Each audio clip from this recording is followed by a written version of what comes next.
quelques chiffres qui nous permettent de les resituer sur un plan géographique. L'Asie et le Pacifique, 34% de l'ensemble des chiffres que j'ai donnés au niveau mondial, 40% des emplois, avec une très grosse base de consommateurs et une classe moyenne qui est en pleine expansion. Leader du jeu vidéo, l'Asie, croissance rapide de l'industrie du livre et du cinéma. Puis l'Europe, la vieille Europe qui n'est pas morte, n'en déplaise à M. Trump, 32% des revenus des industries culturelles et créatives, 25% des emplois, une économie culturelle soutenue par un public qui achète, un public fervent, une population a priori très instruite et une très forte concentration de créateurs.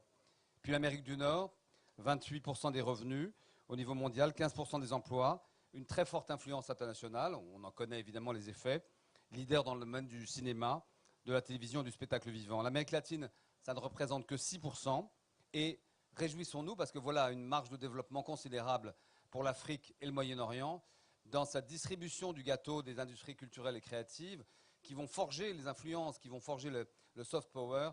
L'Afrique et le Moyen-Orient réunis ne représentent aujourd'hui que 3%. 3%, 8% des emplois, mais des opportunités dans la production des films. On le voit ici en Tunisie, avec le cinéma tunisien, dans la télévision et dans la musique, qui est le sujet de ce soir. Mais une économie qui est souvent encore tout à fait informelle. Alors la France, dans ce domaine des industries créatives, est loin d'être dépassée, loin de là. Elle a peut-être raté la révolution Internet en préférant la solution du Minitel.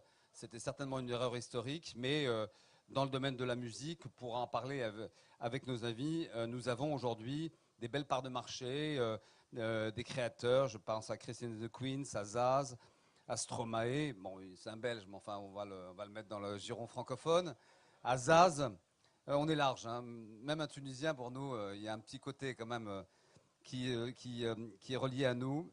Joyce Jonathan, il y a plein de noms nouveaux et qui, vous le verrez avec les chiffres qu'on vous donnera, sont plutôt bien partis sur le marché mondial.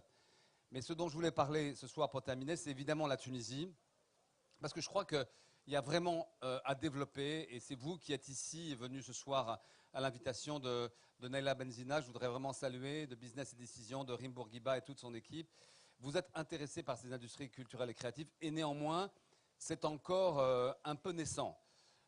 Pourtant, le numérique en Tunisie, c'est 7% du PIB, 30% des exportations industrielles, et près de 10% des emplois totaux.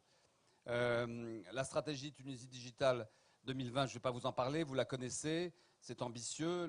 L'AFD, l'Expertise France soutiennent ces programmes. Le programme Smart Tunisia, doté de 600 millions d'euros, qui permet notamment d'encourager l'implantation d'entreprises étrangères.